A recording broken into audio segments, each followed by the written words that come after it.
What's going on, guys? Today we're going to be talking about the iPhone X. So I just recently picked up the iPhone X, and I can say I'm actually pretty impressed with it. I didn't think I would like it, so I figured I'd try it out for a little while. The one thing I did not like when looking, researching the phone when I watched the release of the iPhone X to 10 is the notch. I didn't know how I'd like the cutout on that.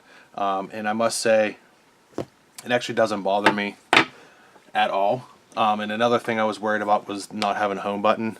And I've seen a lot of other YouTubers and a lot of other reviews saying, you get used to it within, a couple hours, first 24 hours. And I tell you what, it's actually seamless. I really like not having the home button. I've actually really grown to like that. So about there's two different storage options for this phone here, the 64 gig and the 256. I actually purchased the 256 one, just having the opportunity to have more storage in the phone, and then also the display, hands down the best display on an iPhone yet.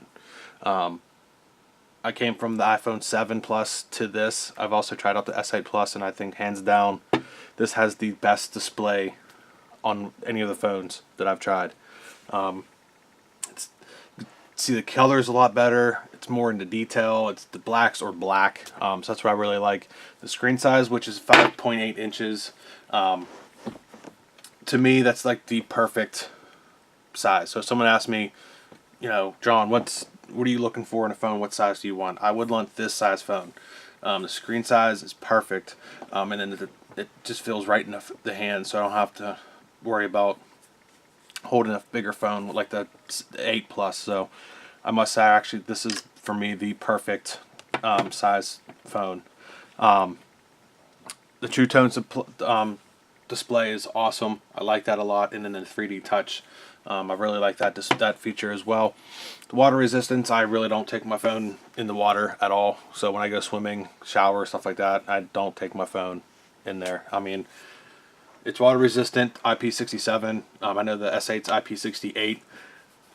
I just don't trust it. I mean, I know it's been tested and all that. It's just, I don't want to take my $1,000 phone, $1,200 phone into a pool and risk it getting damaged. So none of my phones go near the water.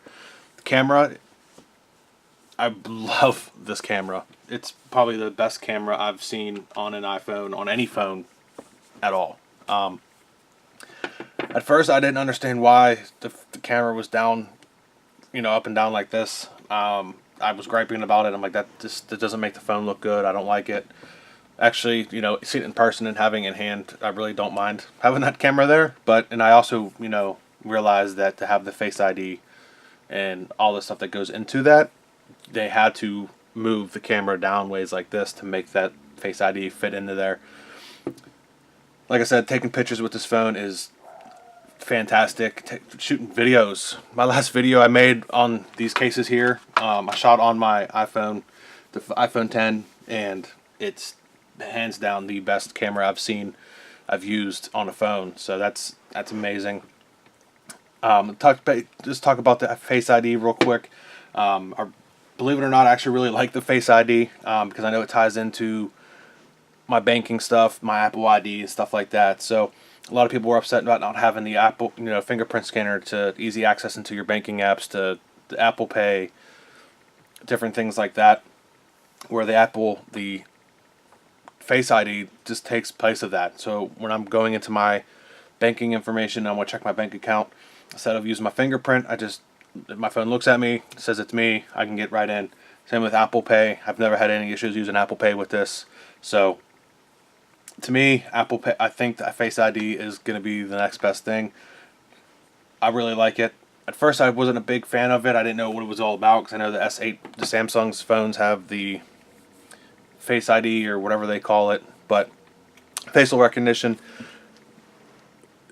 this technology and the Face ID is completely different. This does different sensors, different things like laser dots that scan your eyes, face, where the Samsung phones, that they use your camera, so they don't have the same technology. So I really like the idea of the Face ID. You know, I tap on my phone, check my notifications. If I want to get into it, I just lift it up like that, swipe up. There you go. I'm in the phone. I mean, it's fairly easy. The reason why I like the Face ID a little bit better than the fingerprint scanner is because when you turn your phone on like this and you fingerprint scan, it takes it right to your home screen. So it's kind of like the Samsung phones, where this, if I have a notification for Facebook or Instagram and I want to go jump right to that, I unlock my phone, go in that navigation, bam, I'm in there. I don't have to go into the home screen and jump around different apps, where I can just go ahead, look at that, swipe up, and then bam, I'm in. So that's what I like about that. Wireless charging. I love the wireless charging. I'm gonna take on the Toulouse of Tech portless challenge and stop using any cords for the iPhone. It's gonna be a little bit harder to use them for the iPads and the MacBooks and stuff. So I'm gonna do it on just the phone. I've been doing it for a few days now, and tell you what, it's amazing. And then your average consumer, UAC has the wireless charging for the vent window holders for your cell phones for your car, so you can go truly wireless charging. So I'm going to do that, taking on that challenge for the portless charging.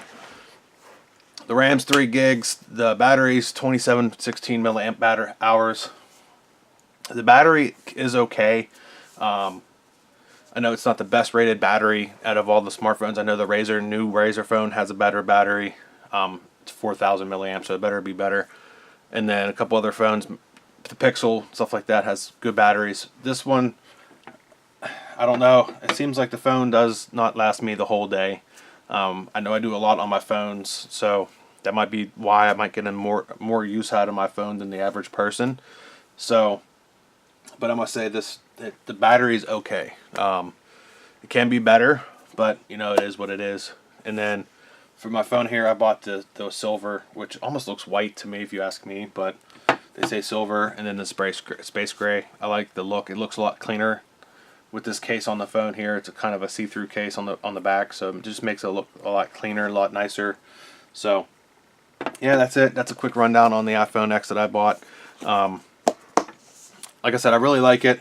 I don't want to keep repeating myself, but when I first bought the phone, I wasn't sure about it, and having it for about a week and a half now, it's actually really grown on me. I really love the phone. The speakers are fantastic, the camera's fantastic, the battery life's okay, can be better to me. Face ID and that notch, everybody made a big deal about the notch and how they're not going to like it and everything else like that. Honestly, it grows on you. It's really not that big of a deal. I hardly notice it anymore. First few hours, I'm like, man, this notch, I can't get used to it. But I actually like it because I know that has functionality between all of it. You have that there, and then you have your notifications over here. So it kind of like separates the two, and I kind of like that. Other than that, the only other thing I wish they would change is the gestures. To close these apps out, you gotta hold it down, do all that stuff. Where I think if they went like this, and you just swipe up, instead of it bringing back to the home screen and to close it, I think that'd be a good idea. So Apple, if you're listening, I like that idea better. So, oh no, that's my iPhone X. Like this video, please subscribe, and look out for more videos on the coming up. Bye.